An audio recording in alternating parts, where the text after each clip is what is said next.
Welcome to the second edition of our podcast series, Unmasking the Truth. Today, we are unpacking information disorders and marginalized communities in Zimbabwe. I'm your host, Tariro Manamiki, and the program is brought to you by Media Monitors, and we are here in partnership with International Media Support as well as CEDA. Accurate and reliable information is crucial for the well-being of a society. Information disorders, also known as misinformation and disinformation, pose a significant threat to the proper functioning of democratic societies. In a study that was conducted by Media Monitors in 2023, the information disorders were identified as a challenge that hinders the attainment of developmental goals. Information should ideally be treated as a public good, accessible to all members of the society for their consumption and utilization. When information is distorted or intentionally manipulated, it can mislead individuals, undermine trust, and impede progress.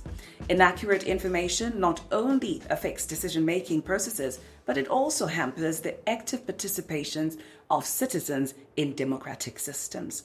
Today, we have two distinguished panelists joining us to shed light on the topic of information disorders.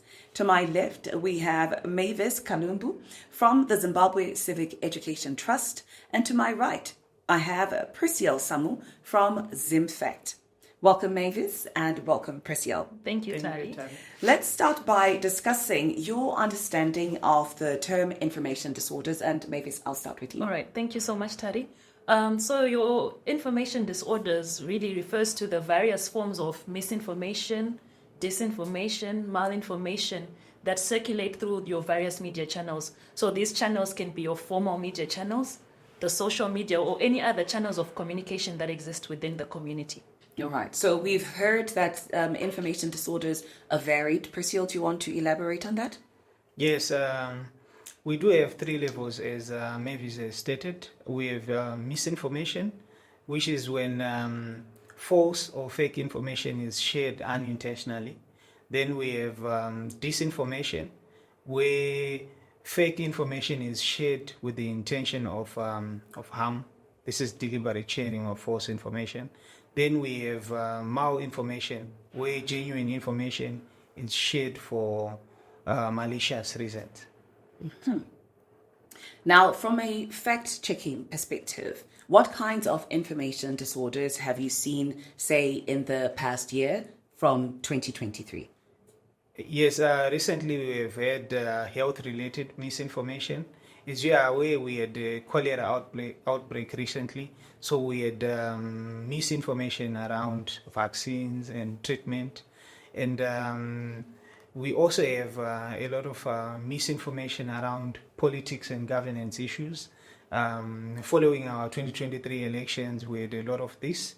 Then we also have misinformation or disinformation around employment opportunities, where we have people being scammed in the name of job creation. So we were dealing with a case of a flyer that was circulating via WhatsApp of CBZ offering more than 1,000 jobs, which is unrealistic, but people were being duped in this way. And it poses a serious threat to the communities, obviously, because I'm assuming some people within us to pay money, and you can only imagine what happens to 1,000 people when they have responded, even if they were to pay $1. Yeah. Okay. Now, it's clear that information disorders have serious consequences. You highlighted the issue to do with health and talking about cholera, which is a life or death situation. Now, let's shift our focus to the community perspective, Mavis.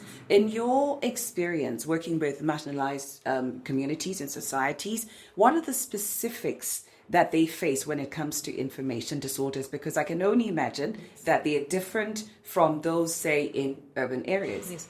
So these are varied, Tari. You find that with the marginalized communities already being marginalized, that means certain resources and don't reach them. So there's limited access usually to information based on just that they do not have access to certain information. This opens up channels to misinformation and disinformation. Because in some marginalized communities, you find even your local network sometimes is not available. TV channel, radio channels are unavailable. So forms of channels are limited maybe to your WhatsApp. And there we know WhatsApp is very open to a lot of misinformation and disinformation. And then you find because programs are already limited in terms of civic programs, government programs to marginalized communities, that means they do not reach the marginalized communities. So you find when you do the digital literacy programs with other communities, you find at times the marginalized communities are last on the list. So we have your low access to information, limited access to activities that inform them and capacitate them to maybe fact check and verify information. And then sometimes the language barrier on its own. You find, like I always say, direct translation of languages totally distorts information at times. So those are some of the challenges that they face. And then you also find that within the marginalized communities themselves, they are usually targeted, especially in times of maybe peak political issues being played out. They are directly and targeted with false information that have a huge social impact, economic impact, and political impact on their well-being. So I find the marginalized communities really are very prone to MDM and disorders. Also, given the fact that Zimbabwe has 16 official languages, I can only imagine how chaotic it is, when it comes to disinformation and malinformation. So thank you for shedding light on those issues. Percival, I turn to you as a fact checker. How do you believe that societies can combat these information disorders? What steps do you suppose citizens as individuals can take to pre-bunk as well as debunk false information? Okay, it's critical for us as a society to come together, civil society, media, and the government to come up with media literacy programs to engage each and every person so that they learn, for example, what are the sources of genuine information, what are the sources of false information. That way they are able to critically analyze the information that they engage with. And at a personal level, I think it's crucial for them to verify the information that they receive and before sharing it. And for this to happen, they need to understand the genuine sources. They need to understand the context within which information is shared. And they also need to remove their biases from the information. Sometimes people share information just because they believe that it is true, even though it might be false. So I think for a start, those are the steps that they can take to combat the spread of information disorders. Well, from this conversation, it's absolutely clear that combating information disorders requires collective effort. I'd like to thank you, Percival, for highlighting those important strategies.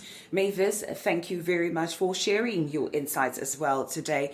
We have gained valuable knowledge about information disorders as well as the challenges faced by marginalized communities. Join us next time as we continue to unmask the truth. I am Tariro Manameke, signing off.